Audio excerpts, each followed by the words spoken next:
Good morning mga loves. Last day in Cebu. Aussie, Aussie, Aussie care. Come on, baby. Hi mga loves, welcome back to another vlog and welcome back sa ating channel. Matagal tayo hindi nakapag-vlog.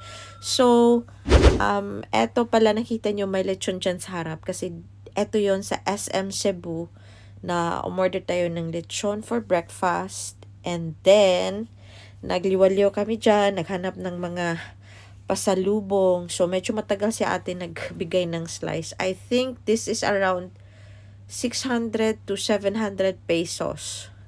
So, ayan na. And then, we're gonna try it sa, sa sukang maanghang. Ayan, nakita niyo aking reaction. And then, pagkatapos na pumunta tayo sa salon, nagpa-manicure, pedicure, para ready na pabalik sa Netherlands. And si Sofia din nagpagupit ng hair. Medyo malayo lang mga loves kasi hindi ako makalapit doon. And si Dada din ginugupitan at the same time. So wala din siyang video. So tignan niyo si Sofia is very behave dyan. Ito yung salon na palagi kong binabalik-balikan every time na uuwi kami sa Pilipinas. Ayan o, yung ating princess, tuwang-tuwa sa kanyang hair. Gusto-gusto talaga niya yung mga manicure, pedicure, tsaka yung inaayusan siya.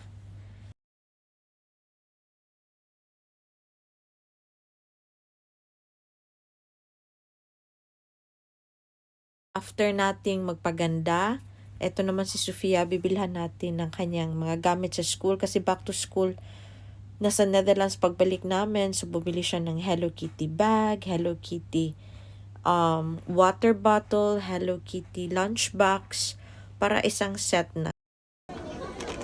You like it? Yeah, I want it. This way and this way.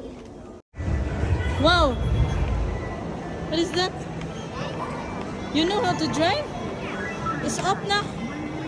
Say to Dada, another one, Dada. More moments later. Mag-voice over ulit tayo kasi maraming background music. So, eto yung Benjarong Thai Restaurant sa Dusitanis. Super sarap na pagkain nila. We can really guarantee yung mga loves at stayed namin doon 2 times kaming bumalik for dinner. And ito, pababa na kami because we already had our dinner. At saka eto yung kanyang lobby. Eto yung parang bar ng resort. So, it's very beautiful. Napakalawak. Medyo pricey nga lang, but then it's worth it. So, hinahawakan na ako, Sofia, kasi babalik na kami sa room. The next day. Good morning mga loves. Last day in Cebu. Last day sa Pilipinas. Pauwi na kami ng Netherlands. And hindi ko na vlog yung aming mga ganap kanina. So, napak na lahat. Ayan o. Kay Bana din. Ayan. When it comes to pasalubong, konti lang yung dinala ko.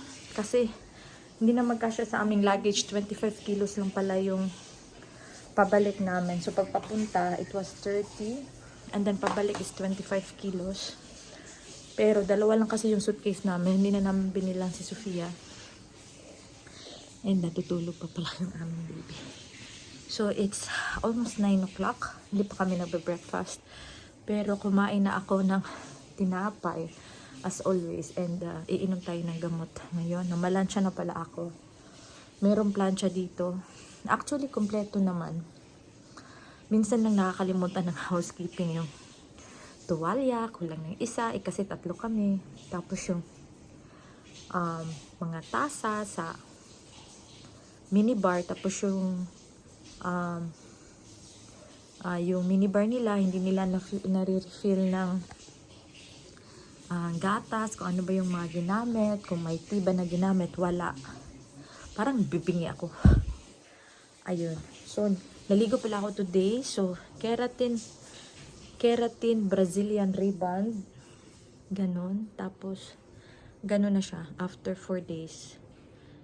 Medyo wavy pero it's okay. Ayan. So, nag-cream sock tayo.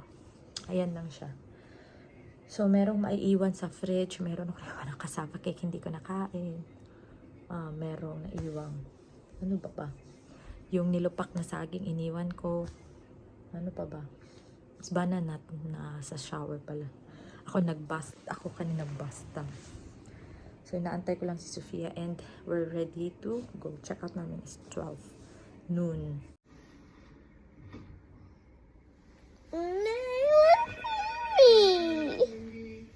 Na-miss.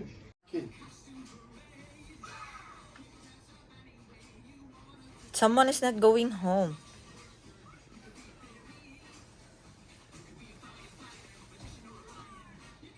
You go home? No. You can't stay here, so you can. You have school soon, in 2 weeks' time. BSO on Tuesday. I'll see all your friends again. Huh?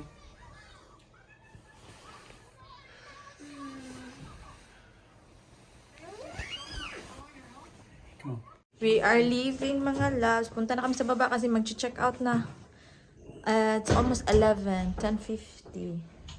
So alis na kami. Yan yung mainom namin na food. That's it. Uy! Na! What will you bring? Ancient? Chucky? No? Okay. Good. Takot yan siya sumuka. We're here. Malis na yung aming shuttle. So, welcome to the airport.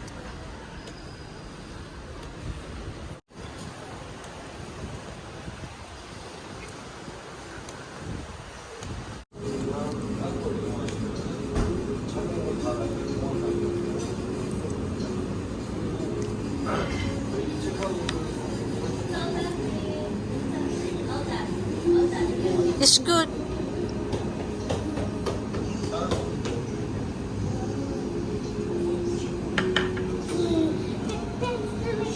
Yes, nakapasok na kami dito sa airport. Back to the airport. After namin kumain, talagang pag pumunta kayo sa international airport, kumain kayo mga loves kasi pag maaga kayo, walang mga pagkain dito, walang restaurant. Okay, is also there.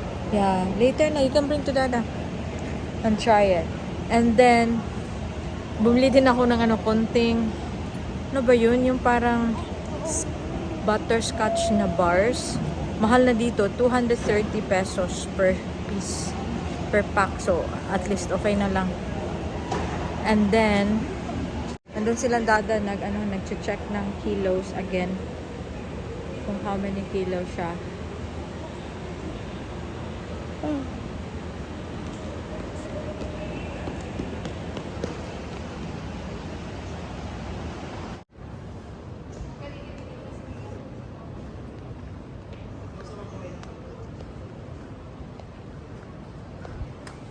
Dada, you know our room? Our gates?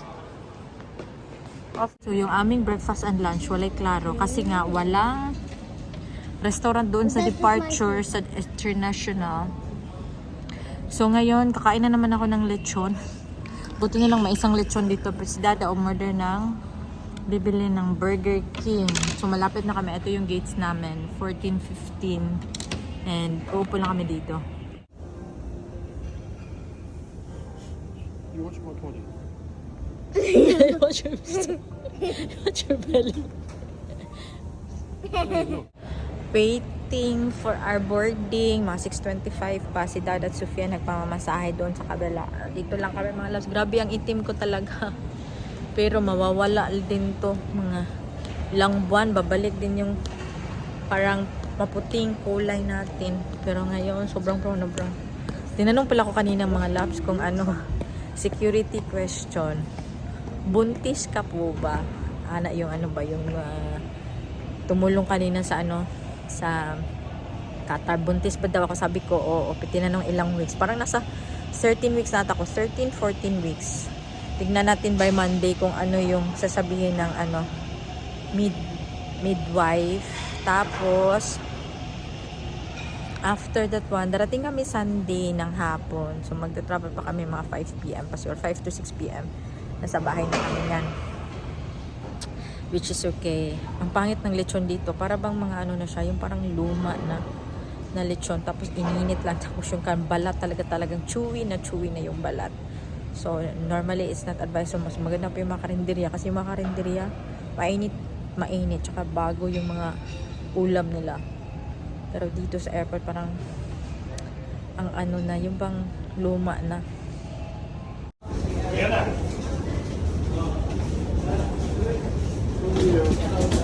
What's that? Oh.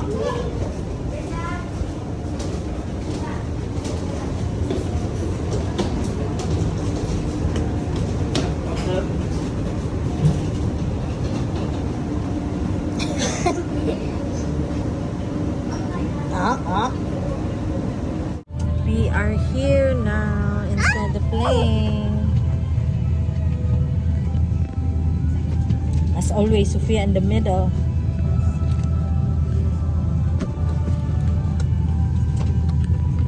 So, andito na kami mga loves. We are home, back in Amsterdam. Yung dalawa. Yung pa ako, grabe. Ang ano, ang tawag nito. Ang tawag dyan, yung lumaki.